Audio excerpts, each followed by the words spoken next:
So a couple of days ago I made a video about what went wrong in the first half of 2022, and so today I'm just going to make a video about what went right in 2022 so far.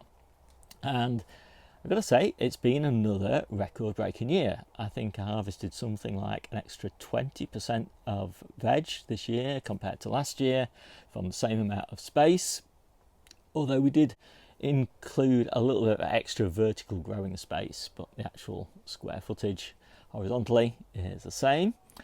And so I'm really pleased about that. £4,000 so far this year is a really nice harvest.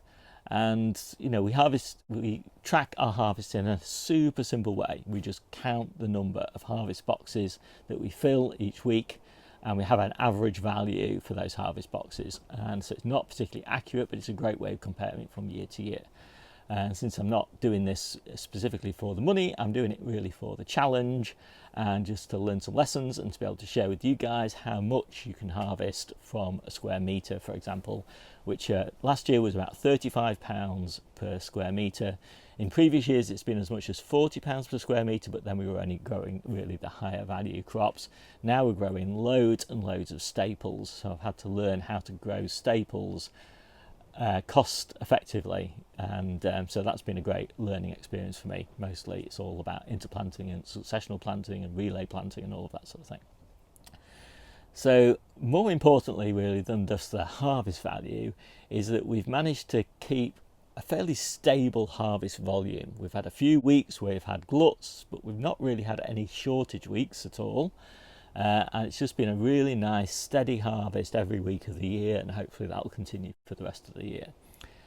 Even more importantly perhaps than that is that we've harvested almost always 30 different varieties of fruit and veg a week. Right now we're probably up at about 40 different varieties, and in the worst sort of middle of February time when it's really a challenge, we probably had about 25 or something like that. So that's really nice, because that means not only are we self-sufficient, but we've got a really varied diet, and that's really important to me. So next up, more specific thing is that the early cauliflowers this year were absolutely brilliant. Now, part of that probably was the weather, but also I'm just very, very happy with the timings. So I'm really happy with the idea of starting them under grow lights in January and then planting them out in April. And they're big plants by then, so they're in big deep pots, so you don't want to do too many of them. But yeah, we got a fantastic harvest, and to be honest, it was a better harvest than the overwintered cauliflowers, and of course they take up a lot less space. So for me, space is always at a premium. So by doing it like this, starting them much later, but growing them on into bigger pots and then planting them out later, as I say, in April rather than when I would normally do my cauliflowers, which are sort of in February time under cover. So that was a great success, and so we'll definitely be doing that again. And the variety that we sowed was graffiti, and it was fabulous. These beautiful purple cauliflowers, really healthy, look great, real nice novelty, but also really prolific. And the same was said of the Calabrese. Again, that was much better done with that timing, under grow lights in January, planted out in April, was quite a bit more successful than overwinter, although the overwintered ones were better than the overwintered cauliflowers. So if I were to choose, I would do overwintered Calabrese and not bother with overwintering cauliflowers, start my cauliflowers nice and early in January and then do multiple successions, once a month all the way through. So that's the way we've been doing it. Beetroot. So beetroot has always been a challenge, particularly golden beetroot, to have it at the kind of quantity that we need it in late spring. In early spring, well, all through winter and early spring, it's fine because we're just eating it from our store. And once we get to late spring and early summer, we often haven't got enough decent sized beetroot to keep up with demand. So this year what I tried to do was I started it again nice and early under grow lights. I put it in the polytunnel and I put it at the back of my low tunnels, and I've just got the most amazing early harvest. So we got that at exactly the time we ran out of it in store, and we got it in quantity, really significant quantities of it. And the beauty of it was, because it was just down the edges of the beds and at the back of the low tunnels, it took up almost no space. So it didn't really interfere with the salad crop in the polytunnel. It didn't interfere with the spinach crop in the low tunnels. And the key, I think, that lesson learned here is that in the low tunnels, I made sure to plant it in low tunnel little coal frames that were going to be used for peppers, and they had their covers on them for that whole period of time. So they've got a polythene cover over them, so it was at the back and it was under this polythene cover. And beetroot really likes growing in the heat, and so we just got this fantastic harvest. Now we only did Pablo and Bolt Hardy. The Pablo did best, and I'm hoping that I can use the same trick to grow early golden beetroot. Now, golden beetroot is notorious for liking warm conditions, so I'm hoping that I can do the same trick with golden beetroot, especially in the low tunnels at the back of the pepper beds, and get a nice early crop. Oh yeah, carrots, winter carrots in the ground. Now, I've done carrots in all sorts of different ways, and I've often grown them in containers because I watched a lot of YouTube channels when I was starting out gardening, and loads of YouTube gardeners do carrots in containers because they want perfect carrots for showing. I don't want carrots for showing, I want carrots for eating. And I find carrots grown in the ground are just amazing for eating. I don't know what it is about being grown in the ground. I think it might be the consistent access to water all the time. You know, deep down in the ground there's always water. Might be just all the nutrients in the ground. It might be that I've just got beautiful sandy soil. I say beautiful sandy soil. It's beautiful for carrots. It's not really very good for anything else. But anyway, winter carrots and spring carrots are so sweet by comparison with summer carrots. I do grow carrots in summer, but really, if I had to choose, I would always choose autumn and winter and spring carrots over summer carrots because they just taste so amazing. I've been really pleased with Touchon and really pleased with Eskimo. And I've sort of doubled down on carrots this year. I've got an extra third probably of carrots because they're just so popular with everybody. Now I'm also trying to do early parsnips. So parsnips are really popular in my family. And I just thought that maybe I could get them a little bit earlier by pre-chitting the seeds, which means just germinating them on kitchen roll, and then just dropping the chitted seeds just, you know, in a little sort of 1.5 centimetre hole. But I planted them in gaps that I'd made in one of my spinach beds in a coal frame. So it was nice and warm and well protected, which meant that they germinated really well. They were already pre-germinated, but they broke surface really quickly. They grew on to be really big, but they're a low value crop, so I interplanted them with, in this case, Zebrun shallots. Looks like so far they're a really good size. They're sort of this sort of size, and the shallots are looking good as well. So I'm hoping to take the shallots out at the end of this month, so you know, end of July, beginning of August, and let those parsnips grow on until the end of September. Then I'll harvest the parsnips as an early crop. Then I'll be able to plant spinach back into that bed. So I'm really hoping that I get a nice early productive crop of parsnips, a little bit earlier than I've ever had them before. And yeah, it was super easy. So I'm not very expert at growing parsnips, but for me, I'm pretty pleased about that. I think I did mention this on the video about things that went wrong, but one of the things I tried last year was starting some tough ball onions in December. Now, tough ball are an onion that starts to bulb when daylight hours reach 14 hours a day, and that happens in the middle of April for me. And so by starting them in December, they were fairly well, a lot of green growth on them by the time they got to April, and so they bulbed nice and quickly, and so they were ready for harvest in the end of June, which is, it's not particularly early, but it's certainly early enough for me because we only ran out of onions in store about that same time, to be honest. So I was really pleased with that, and I'm definitely going to try that again.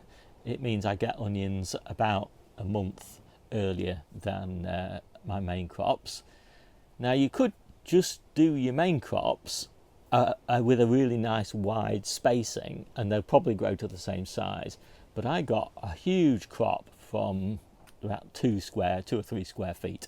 I actually just grew them interplanted into the asparagus bed, and because I let the asparagus bed grow on about the middle of June, and I harvested the onions towards the end of June, neither crop really interfered with each other. So it was a great use of space, and Tufball are one of my favourite white onions, so I was really happy with that. So the next thing that went incredibly well this year was party time cucumbers grown in the conservatory in Dalefort, I think it is, Dalefort tomato compost. And that's a compost that doesn't, in theory, need any additional nutrients, although I did water these cucumbers with a nitrogen fertiliser every 2 weeks, and I used Chempac's nitrogen fertiliser. And what an incredible crop we've had. We're still harvesting them now. We've harvested nearly 350 cucumbers, so they're only small, 350 those so far this year, of which probably about 50 came from the polytunnel, which are a different variety of cucumbers, so probably 300 from the conservatory. So it's been amazing, and we've been harvesting them since May, and really, really happy with them. They look great, and the great thing about Party Time is that they're an all-female variety, and so they're always sweet, and you don't have to worry about removing the male flowers. But they also keep on flowering on old parts of the stem. So in some cucumbers are really only flower at the end of the stem, so the last sort of 6 or 8 inches or something is where new flowers form. But Party Time just keeps on the whole stem, so some of the stems are really long, they're probably 12 feet long or something, and they're kind of, winding round the conservatory, but they just keep on throwing up flowers all the way along the old stem. So incredibly prolific, and just keep on going and going and going. I've also got Party Time in here in the polytunnel, and they're not quite ready yet. But hopefully by the time the ones in the conservatory finally finish, the ones in the polytunnel will be ready. Now last year I also tried a late crop, and it didn't really work very well. And so I'm not going to bother with a late crop anymore. I just don't think light levels are high enough to support cucumbers in October, sort of November sort of time. Oh, yes, strawberries. So I've always grown strawberries in the polytunnel in hanging baskets. I take runners, pot runners up in September into the hanging baskets, leave the hanging baskets outside, move the hanging baskets into the polytunnel in January, late January time, early February, depending on the weather, and hang them up in the canopy of the polytunnel. So I've always done that. It's always worked great. I get super early strawberries, and they don't get any damage from birds or slugs or snails or anything like that. And also being high up, I don't seem to get any problems with ground frost. This year I did twice as many. I left half of them, put them all in the polytunnel initially, then I took half of them and moved them into the back garden, and that gave me a staggered harvest, and so that was even better. So that's the lesson learned.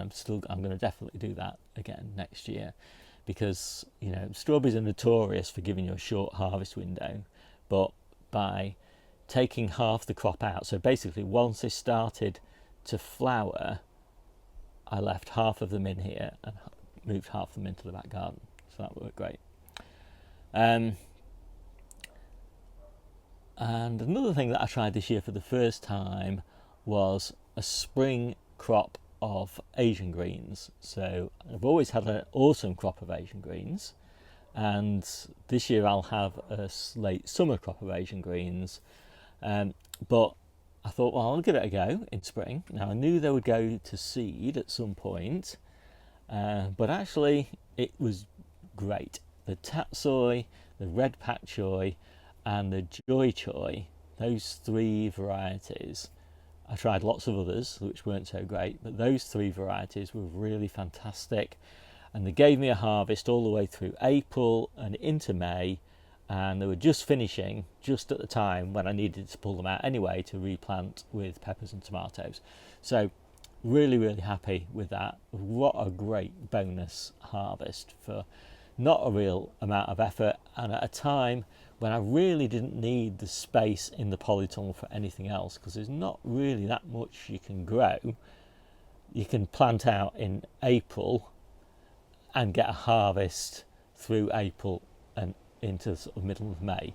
There's not really much you can do. You could do lettuce, but I already had loads of lettuce. So yeah, brilliant. So the next one was early Kales. Again, this is something that I've always done. I've always been experimenting with different varieties. The ones that I've settled on now are Dwarf green curly kale. You could probably use any of the curly kales, but I only tried Dwarf green this year. That was great, and it only went to seed sort of in late June, sort of mid to late June. Black Magic, which is a Tuscan kale, and that some of it didn't even go to seed, and I've just pulled it out just now. And when you do it really early, you should expect it to go to seed. So you should expect it to be a short-lived crop that's only going to last until the end of June, and then you plant something else in July. I'm actually planting purple sprouting broccoli. So yeah, it's fantastic, and it means that you get kale at a time when your overwintered kale is all going to seed. So this is then at its absolute peak. So I was really happy with that. The other thing that I really like is to do the same with Brussels sprouts, a nice early crop of Brussels sprouts. So I start all of those in January, and I say they all go to seed. One of the nice things about the Brussels sprouts is that I'd just taken all the sprout tops off them a few weeks ago, and now I'm eating loads and loads of actual sprouts. They're blown, but a blown sprout is, I think, it's just the pinnacle. That it's by far the best brassica I know of. Much better than a tight sprout. So one ball courgettes. So a lot of a neighbour of mine recommended one ball courgettes. They're a yellow ball, about this sort of size, cricket ball sort of size. And they're really lovely. Debbie is really rocking those, and she's stuffing them. And yeah, they make a really nice change. So what I'm going to do next year is I'm going to try and grow some of those early, because what we always find is we kind of run out of our stored winter squashes by about sort of late April, May, early May time. So it would be really nice in May to have summer squashes. We always have traditional courgettes at that time, but can't use those for stuffing. So yeah, it would be really great if we could get a stuffing courgette really early. So looking forward to that. Early peppers. Well, that was interesting. So I started my early peppers in the beginning of December, and I planted them out in May, and we started harvesting them last week, but we did the first big harvest this week, and so this week means the 3rd of July, and they are so incredibly prolific, and so prolific in fact that the branches are breaking off, because they're just so laden with huge peppers. So it's been a really nice experiment. I think I'll do it again, but what I was thinking I would do is leave those peppers in until October, like I always do. I think what I'll do with this early crop is I think I'll take them out probably at the end of July, after all these peppers have been harvested, and I won't wait for a second crop because I've got loads of other peppers. So I've been really happy with staggering my peppers in this way. It means I get a bed free to plant other stuff in a bit earlier, because normally I only have my pepper beds cleared in October. So You know, this will have pepper beds sort of ready to replant in August, which will make quite a big difference for me.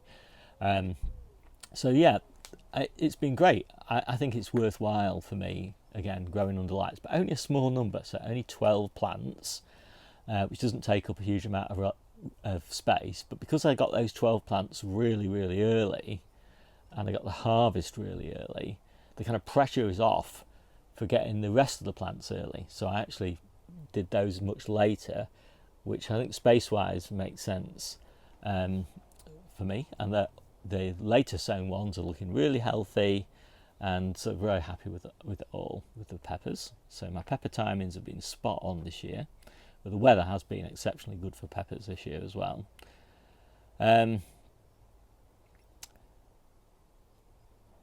Lettuce in hanging baskets in the polytunnel, so that worked really nicely again this year.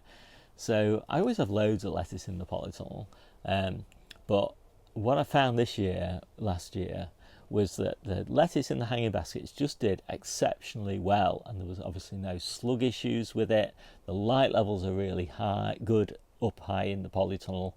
It's really warm up high in the polytunnel, so I just got some really nice head lettuce all the way through sort of, you know, December and January and early February, at a time when we don't have a lot of lettuce. It was just a really nice way to boost my lettuce harvest at a time when lettuce was growing at its absolute slowest. I also grew lettuce at home under grow light, and that also works really well, and I've learned a lot of lessons about that, and I'll do some videos about that later on.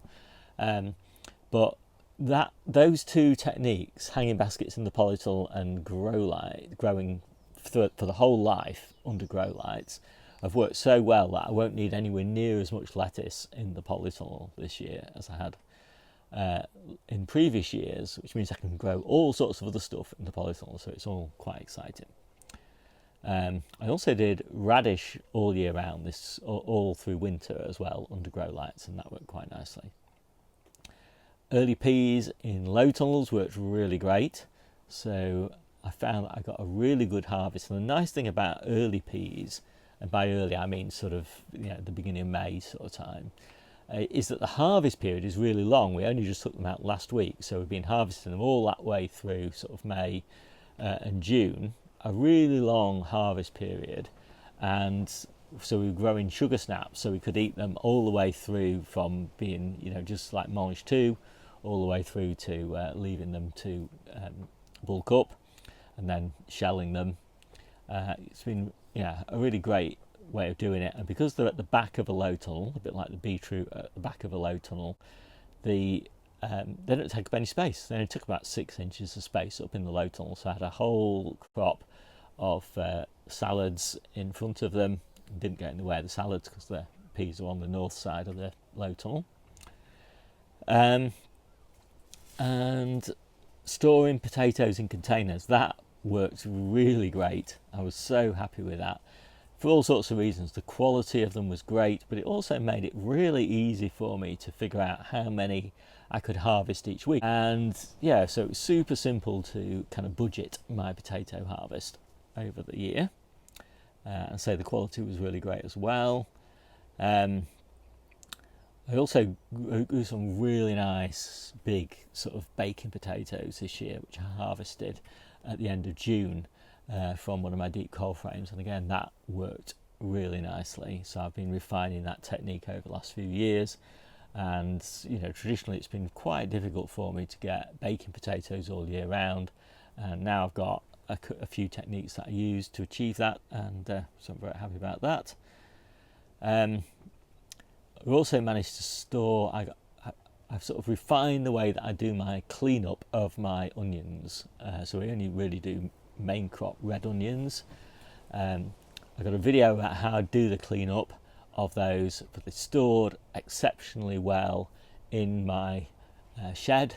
And I've got where I did it is that I've got a fan which comes on for a few hours a day and blows over them, so it keeps them really dry. Any transpiration water basically that is on the surface of the onions gets evaporated off by that fan blowing over them, I make sure that there's no places where water can kind of sit in the side, the skins, allowing mold to grow. And as a result, it was really right into middle of June before we ran out of onions in store, and that has never happened before. So that was a really great set of things. The combination of the fan and the cleanup technique that I used been great. And Yacon, I think I'll close on Yacon. No, I've got one more thing. Yacon has been the highlight, the new crop, the best new crop that we've grown. We got 25 or thereabouts pounds from a single plant, and that was in a 1 square metre bed, so 25 pounds worth of harvest from a single square metre. What an amazing crop, really crunchy, cooks really well, super healthy, really nice complement to potatoes and things like that. We can't grow sweet potatoes, so it's a kind of super healthy sweet potato alternative, although it doesn't taste anything like sweet potato. It's almost like a sort of crunchy pear or apple or something like that. It's an amazing crop. And the last thing on my list is the early broad beans. So we did a bit more work on our successional sowings of broad beans. We started our earliest batch in the polytunnel. We started eating those broad beans in April, I think. And then we've just had continuous broad beans from April until now. We just picked the last of the broad beans today. So that's been a really long harvest of broad beans. And just as we're getting like abundant French beans and runner beans, that's when the broad beans run out. So that's been another great sort of successional harvest. So quite a lot of really nice things that went well this year so far, to offset the things that went badly. So my name's Steve, this is the Seaside Kitchen Garden and Allotment channel, and I'll see you soon.